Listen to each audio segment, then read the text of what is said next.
Hello and welcome to Sports Today's Morning News Wrap. I'm Siddharth Gulati and I'm going to bring you all the relevant updates that made the headlines on different newspapers and on various social media and digital platforms. So let's begin with some cricket news. There's an update that the International Cricket Council have given to their fans that the ICC Women's T20 World Cup, which obviously was scheduled to be held in Bangladesh, has been shifted to the UAE. This update was given last week, but now they have sent out a revised schedule, and the India versus Pakistan game, the high voltage and the high octane clash, which is actually loved by all the fans across the globe, is going to take place in Dubai on October 6th. And the other teams that are placed in India's group are defending champions Australia, then there's going to be Pakistan, there's New Zealand, then there's Sri Lanka, and that's pretty much about it as far as India's challenge are concerned. And the teams in the other group are South Africa, England, West Indies, Bangladesh and Scotland. So there are 5 teams each in 2 groups, and the top 2 teams of each group will progress to the semi-finals, and the winner of those 2 semi-finals will obviously clash in the final. So that's how it's going to be. The venues for the ICC Women's T20 World Cup 2024 are Dubai and Sharjah, and the tournament is going to take place from October 3rd until October 20th, and there are going to be reserved days for both the semi-finals and the final. Sticking with some more cricket news. So there is good news from the Board of Control for Cricket in India, and Jay Shah, the BCCI secretary, released brilliant news on a social media platform X that the BCCI has introduced prize money for the player of the match and the player of the tournament awards in all the women's and the men's junior cricket domestic competitions from now. That's going to be the thing as far as the prize money is concerned, and there are also going to be prize money for the man of the match awards in the Vijay Hazare and the Syed Mushtaq Ali T20 tournaments. Sticking with some more cricket news here.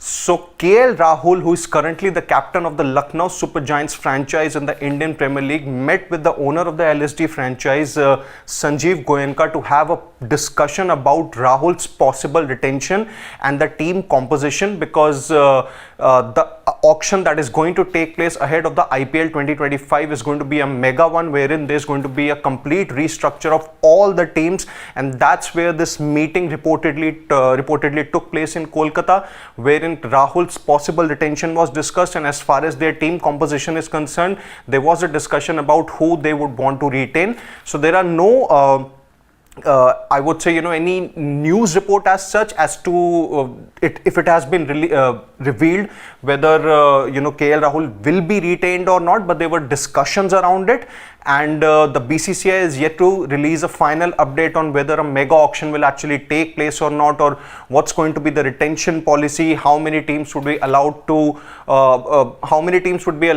retain how many players, and that's how it's basically going to be. The BCCI will release an update very soon, probably in the last week of August, which is actually going on, or in the first week of September.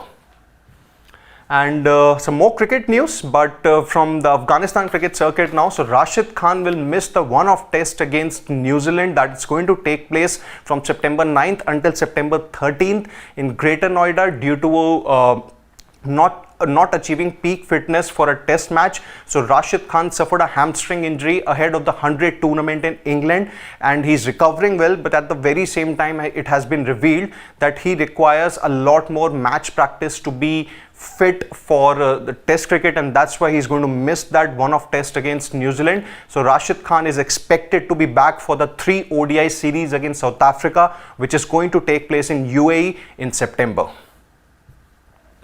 And despite achieving a historic win versus Pakistan in Rawalpindi, which was Bangladesh's first ever win against their Asian opponent in Test cricket, there's some bad news for them, or rather I should say, there's a setback for Bangladesh here, because they have been docked some crucial World Test Championship points because of their slow over rate.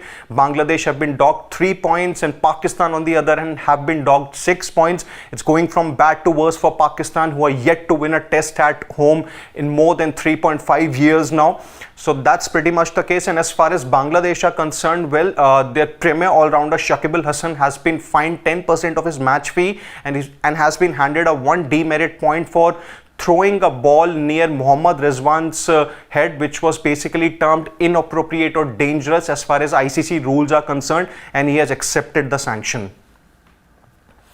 So moving on to some tennis news now. So Novak Djokovic, who is the defending US Open champion in the men's singles, and Coco Gauff, the reigning champions of the women's singles, have comfortably won their respective opening round matches and marched on to the second round. And Carlos Alcaraz and Yannick Sinner, who have been brilliant, so far this season. Sinner won the Australian Open and Alcaraz won the French Open, the Wimbledon, and was a silver medalist at the Paris Olympics. They are going to be in action on Tuesday, which is going to be tonight. Alcaraz's match will basically take place on Wednesday early morning as far as the IST timings are concerned, and Sinner's match is going to take place later in the night. And for the Indian challenge, well, Sumit Nagal has bowed out in the first round of the US Open. He lost to Talon Griekspoor in the first round. Well, Nagal lost the first two sets, I would say, rather comprehensively, because Griekspoor played extremely well. But Nagal pushed his opponent well in the third set. But unfortunately, it wasn't enough, and he had to be crashed out, and he crashed out of the tournament. So that's about it as far as the morning news wrap is concerned, and stay tuned to Sports Today for all the exciting updates and the analysis from the sporting world across the globe. Until then, on behalf of my producer Shivam, it's Siddharth Gulati saying goodbye.